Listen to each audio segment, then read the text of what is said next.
Hello, my name's Jess, I'm a librarian. I've been doing these videos to talk about some of the questions that come up in my information literacy classes that I do at the university I work in. And I've been doing some classes recently on referencing. So I wanted to just answer some of the most common questions I get from students after the classes, mostly about in-text citation. Quite a lot of the time it's like, do I put a full stop here, do I put a full stop there? And what I really wanted to do was just to say to people, please do not panic with referencing.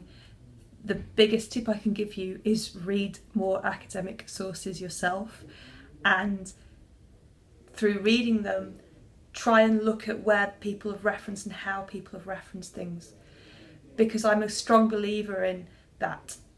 You learn more from what you read, and good writers are good readers.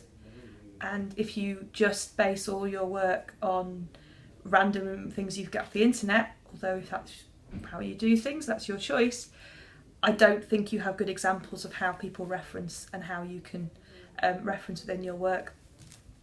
So first of all, what do you reference? Well, I would reference everything I've read or included or cited in my text. You are supposed to reference any opinion or theory, a statement or claim that you use from an individual author or group of authors or a resource, and as well as that, any statistics, figures, financial information or data that you use. This includes illustrations, so if you've included a graph or if you've included a picture, you need to reference where you got that originally from, and that includes copies of that. So if you've got a graph and you haven't figured out how you can copy that into your work, so you've just done your own one on Excel and just copied that in, you're still using someone else's information. You still need to reference that original source. You don't have to reference general knowledge.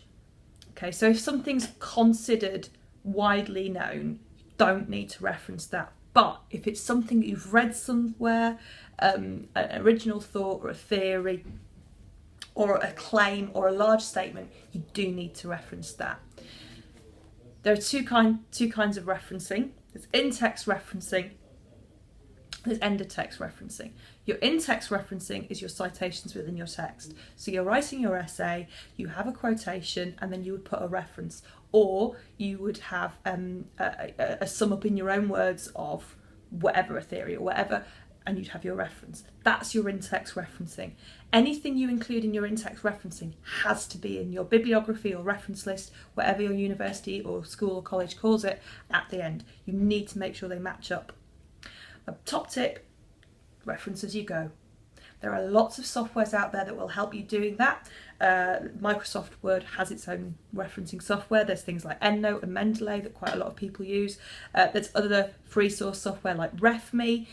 However works for you. I'm old-fashioned, I type it up as I go. You can find examples of how you do your end of text referencing. So that's everything that you've referenced in your text at the end in a reference list or bibliography.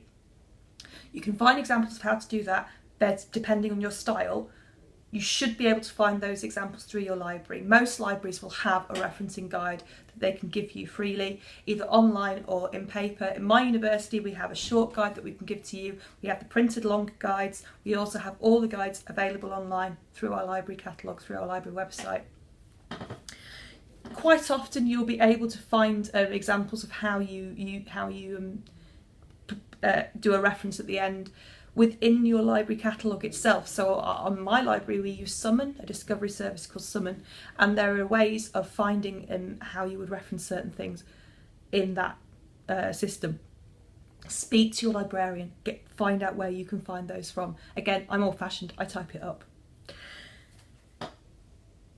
Sometimes you need to also include anything you've read, not necessarily included in your text, so you might not necessarily include that idea, but you've read it, it's influenced your work, so you have to include that in your reference list as well. This will vary dependent on your style of referencing you're using and your university's preferred method. So speak to your tutor, speak to your academic skills tutor, speak to your librarians, find out what that style is. So that's end of text referencing. There are loads of different styles of referencing. Loads of different publishing houses, organisations, universities will have created their own styles, and different organisations and universities will adapt them. My university, we use something called APA 6th. So APA 6th edition.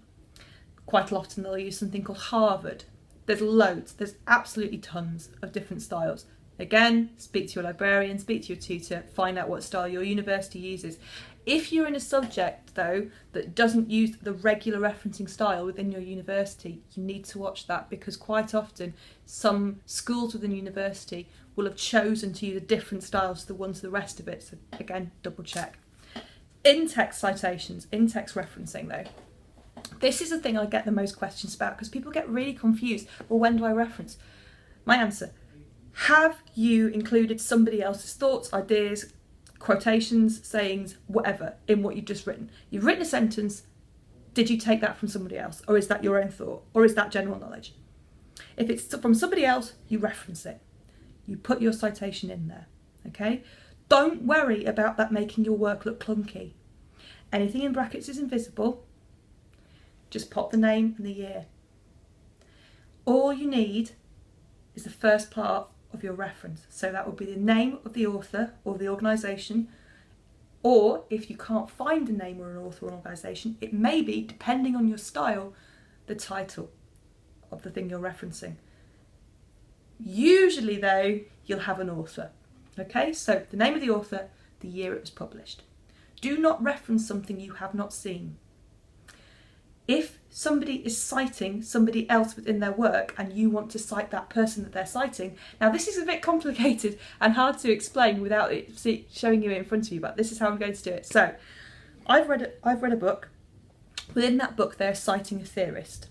I want to also cite that theorist, but I have not read that theorist's original work. You do not cite that theorist's original work unless you have seen it. Okay? You would cite the book you have read it in. So you would say Smith cited in Jones, and then the year of the book you've read it in. Okay? If you are citing something you haven't seen, you do not know the context of which the original author is using it. Okay? You don't know what context you've read it in. You don't know if it's accurate. Just try and stick to something that you've known. Try and find the original quote if you can, because often you'll find that it is taken out of context, and you can find more information through reading the original source. And also it expands your reference list, and it's good practice to read around your topic. If you, and again this is APA 6 style I'm talking about, if you are using a quotation, okay, you need to put the page number, or where it was found, the paragraph number if it was found, if you have a web page. Web pages don't have page numbers often.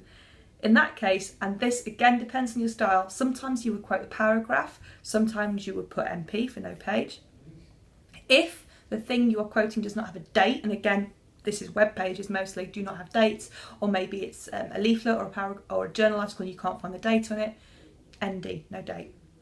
That varies greatly according to your style, but most of the time within your text all you need the author, when it was published, and if it's a quotation, if you're directly quoting something, whereabouts within that document you can find it. Now the reason we're referencing is so you're part of this chain of this conversation, this academic conversation stretching back. Okay, you are referencing somebody, they have referenced somebody else, they have referenced somebody else, somebody will reference you in the future. It makes it easier for us to find stuff that you're reading about. It shows that you've read around your work. It's good academic practice. There are loads of videos online about the reasons you should reference and more thorough guides, but what I've really just wanted to do is just to try and get people across the idea that referencing isn't something to be scared about. Once you get your head around it, you'll figure it out, and the best way you can do that, I think, is by reading more academic sources and seeing examples of referencing in practice. Thank you.